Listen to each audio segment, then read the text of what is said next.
Welcome to St Martin in the Fields and welcome to Great Sacred Music, those of you in the building and those joining us live online.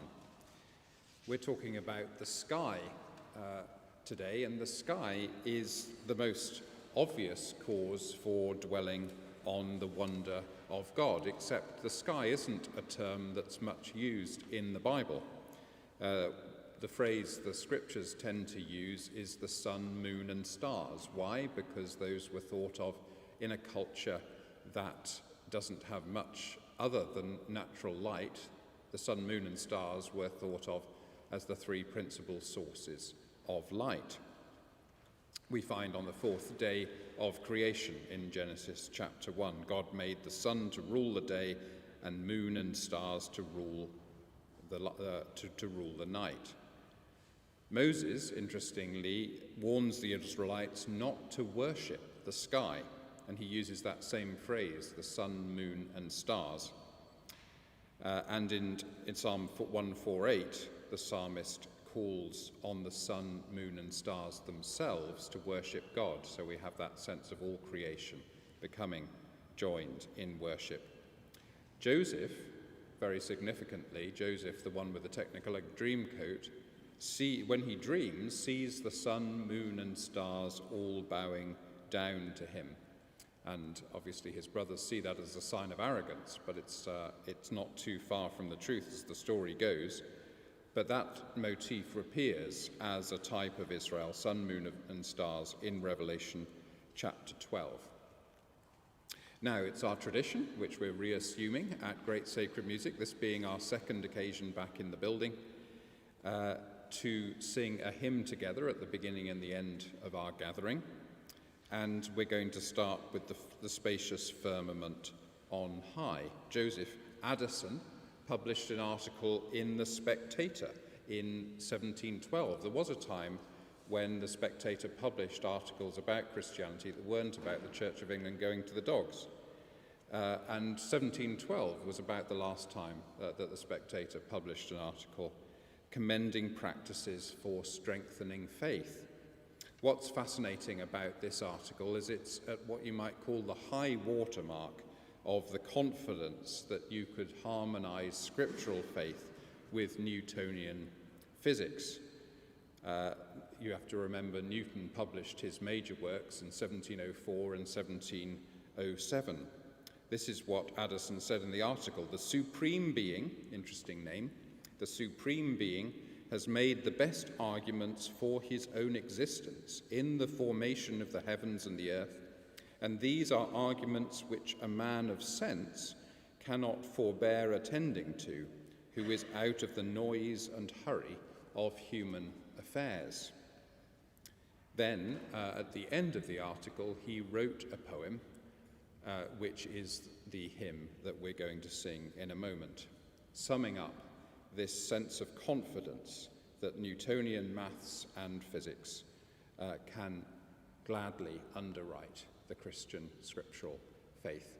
We remain seated, the voices will stand and lead us as we sing the spacious firmament on high, and note the tune is known as Addison's.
Now we're going to hear three contrasting anthems, all of which deal with the sky in one way or another.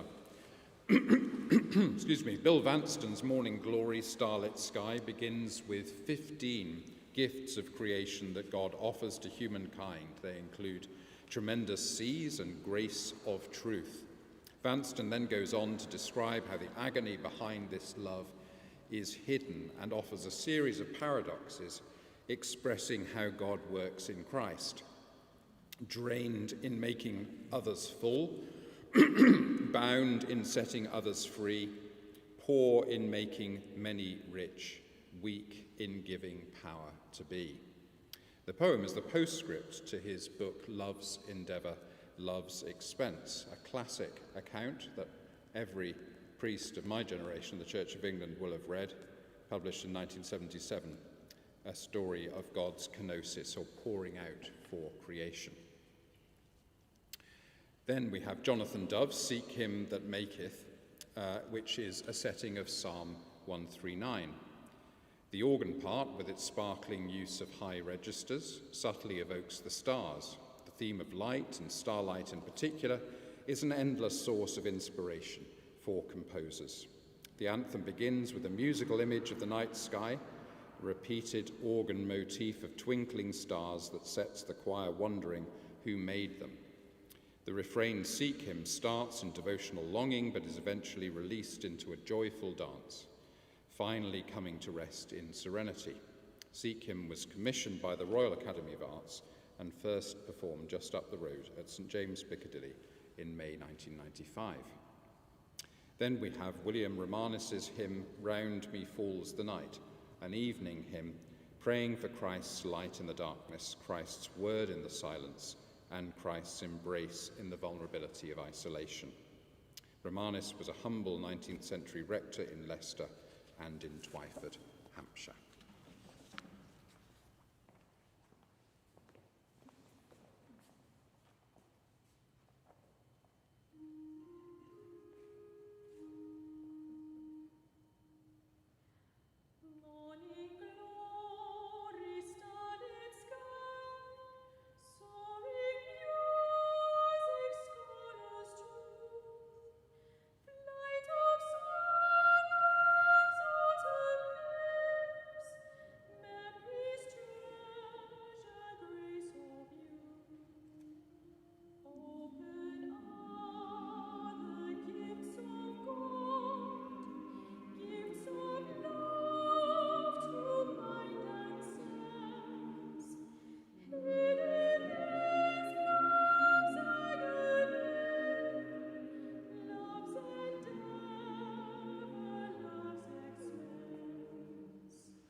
a very different genre now. Daniel Shute was born in 1947, entered the Jesuit order as a young man, had a prolific career as a composer, and hit the jackpot with his 1981 song, I, the Lord of Sea and Sky, which, in a vote for favourite Catholic hymns in the tablet in 2004, came number 1. The song was originally written for 2 voices, one speaking for God and the other responding for humanity, but quickly became a congregational hymn. Shute left the Jesuits in 1986 and is now a composer in residence at the University of San Francisco. If you've been to an ordination in the last 25 years, you've probably sung this hymn before. We remain seated, and the voices stand and lead us as we sing I, the Lord of Sea and Sky. I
Well, we're coming towards the end of Great Sacred Music for this week. I hope you've enjoyed yourself. If you have, we have an ever-increasing number of ways you can make a donation as you leave. We thought 3 was a lot, and this week it's 4. You can actually put money in a plate. I know that's quite a new notion for many people, but we've reintroduced it this week after the pandemic. So you can put cash in a plate, you can text, you can go on the website and give. All the details are on the back of the sheet. But if you want to see Great Sacred Music go on for another millennium or so, you know what to do. Do take note of both Great Sacred Music at 1 p.m. for the foreseeable future, and every Sunday at 3:15 Choral Classics, as well as all our usual services and concerts. The cafe is open downstairs if you want a late lunch. Lots of ways to participate in our life. We're going to finish with something a bit different, as we often do. Josiah Allwood wrote these words about the composition of this gospel song we're about to hear. It was a balmy night in August 1879 when, returning from a debate in Spring Hill, Ohio, to my home in Morenci, Michigan, about 1:00 a.m., I saw a beautiful rainbow north by northwest against a dense black nimbus cloud. The sky was all perfectly clear except this dark cloud, which covered about 40 degrees of the horizon and ended up about halfway to the zenith. The phenomenon was entirely new to me, and my nerves refreshed by the balmy air and the lovely sight. Old Morpheus was playing his sweetest lullaby. Another mile of travel, a few moments of time, a fellow of my size was ensconced in sweet home and wrapped in sweet sleep. To awake and look abroad and remember the night was to be filled with sweet melody. A while at the organ brought forth a piece of music now known as the Unclouded Day. A day and a half was bestowed on the 4 stanzas. Interestingly, Bob Dylan later called it the most mysterious thing I'd ever heard. Thanks for joining us.